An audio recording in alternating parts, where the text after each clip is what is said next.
अच्छा, हमारे साथ यासिर अख्तर भी मौजूद हैं और आज़ाद चाय वाला साहब भी हमारे साथ मौजूद हैं, मोटिवेशनल स्पीकर हैं, उनको भी वेलकम करते हैं। और साथ हमारे इस वक्त मौजूद हैं ब्रिगेडियर रिटायर्ड अहमद सईद मिन्हाज साहब। ब्रिगेडियर साहब, आप दिफाई तजज़ियाकार के तौर पर हम ज़रूर आपसे बात करते हैं, लेकिन आप एक उस्ताद हैं, इस वक्त आप एक यूनिवर्सिटी को हेड कर रहे हैं, बच्चों के साथ बड़ा मुंसलिक, तो हम आज फोकस्ड इस पर बात करेंगे। ब्रिगेडियर साहब, इस वक्त जो है वो नौजवानों की बात की जाती है तो एक बड़ा एक तासुर है कि इस कौम का नौजवान जो है वो सबसे बड़ी ताकत भी है, लेकिन बड़ा मायूस भी है। लेकिन जब हम नौजवानों से बात करते हैं, वो मायूसी के साथ साथ आज भी वैसी ही मोहब्बत है जैसी मेरी एज के लोग, मतलब मैं खुद 40+ का हूँ, या फिर आप जिस एज पे हैं उसके लोग जो हैं वो वैसा ही है, कुछ तब्दीली तो नहीं है। तो फिर हम क्यों ब्लेम करते रहते हैं हर वक्त के नौजवान जो हैं वो ये हो गए हैं, तो नौजवान ये हो गए हैं। ऐसा तासुर आपसे तो वो बच्चे मिल रहे हैं ना जो यूनिवर्सिटीज़ के हैं, रोज़ाना की बुनियाद पर आपसे बातचीत होती है, गुफ्तगू होती है, तो क्या वाकई हमारा नौजवान बड़ा मायूस सा हो गया है? जी, बिस्मिल्लाहिर्रहमानिर्रहीम। मुदस्सिर भाई, बहुत बहुत शुक्रिया, आपने मुझे इनवाइट किया और मेरे लिए ऑनर है कि अरशद भाई और यासिर भाई के साथ मैं स्क्रीन शेयर कर रहा हूँ। अस्सलाम वालेकुम मेरी जानिब से तमाम पाकिस्तानियों को आज़ादी मुबारक।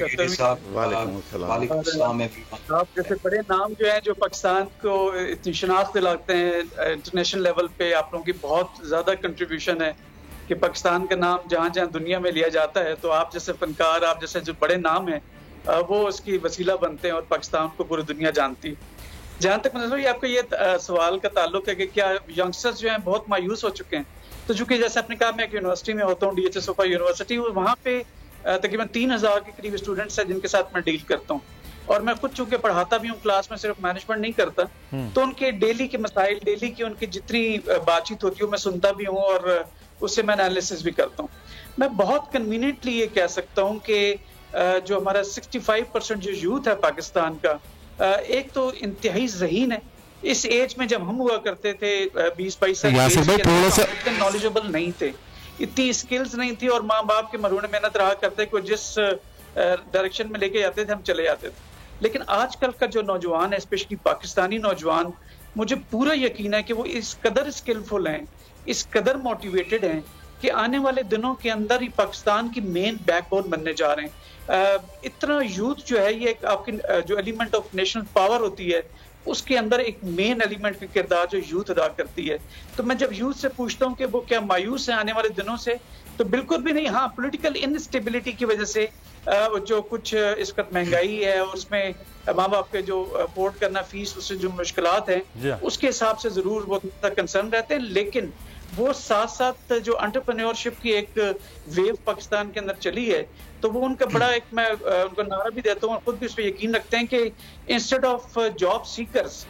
Be the job providers. तो अल्हम्दुलिल्लाह अपने स्टार्टअप शुरू कर रहे हैं, अपने माँ बाप की हेल्प कर रहे हैं और स्पेशली IT के अंदर, जिसमें मेरी यूनिवर्सिटी खास करके कराची में और पाकिस्तान में एक मकाम रखती है, वो अपने स्किल्स को डेवलप कर रहे हैं, वो पाकिस्तान को आगे लेके जाना चाहते हैं। ये भी एक गलत कॉन्सेप्ट है कि तमाम लोग पाकिस्तान से बाहर जाना चाहते हैं। नौजवानों के अंदर इस बात का खातर ख्वाह इदराक है, वो ये समझते हैं कि अपनी सरजमीन पे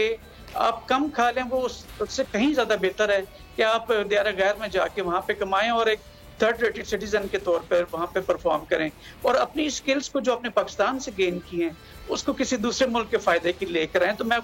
मैं बिल्कुल वाज़ेह तौर पर और बड़ा कन्विंसिंगली आपको कह सकता हूँ कि हमारे जो यूथ है वो बहुत इंटेलिजेंट है, बहुत मुहिब वतन है और जहाँ जहाँ जब इस तरह के जो डेज आते हैं, दिन त्यौहार आते हैं, जिसमें स्पेशली नेशनल डेज, आपके 23 मार्च हो गया, 14 अगस्त हो गया, 6 सितंबर हो गया, 7 सितंबर, 25 दिसंबर, इसको बाहर निकल के वो जिस तरह से सेलिब्रेट करते हैं। अब मेरी रिहाइश डिफेंस में है और मैं आसपास स्टूडियोज के आसपास जिस तरह मैं लोगों को खुशी से 14 अगस्त मनाते हुए देख रहा हूँ, एक अंदर से खुशी निकलती कि अल्हम्दुलिल्लाह मैं इस कौम का एक अदना मैं भी फर्द हूँ और राइटली भी प्राउड कि हम पाकिस्तानी हैं अल्हम्दुलिल्लाह। बिल्कुल, ये बड़ा अच्छा फील हो रहा होता है। मैं तो बल्कि कल थोड़ा सा लंबा एक विज़िट करके पूरे शहर में आए, तो इस चीज़ को सिर्फ ऑब्ज़र्व करने के लिए निकले कि जो पॉश एरियाज़ हैं, जो बिल्कुल स्लम्स टाइप हैं, जो मीडियोकर एरियाज़ हैं, वहाँ पर विज़िट करते हुए हर जगह एक जैसी खुशी थी, एक ही झंडा था, एक तरह, मतलब वो लोग निकले हुए हैं, किसी के पास गाड़ी है, कोई बाइक पे है, कोई ट्रकों पे बैठा हुआ चल रहा है, तो वो एक ही तरह की खुशी थी। तो वो जो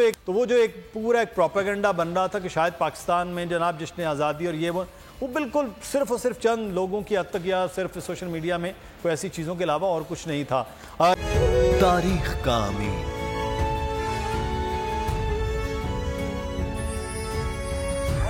आजादी की अलामत,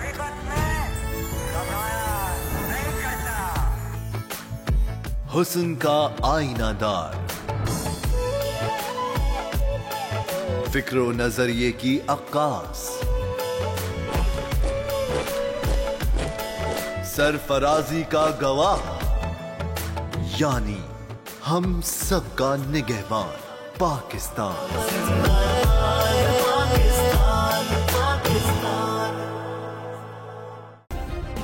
सब्सक्राइब करें और बेल दबाएं ताकि कोई खबर रह न जाए।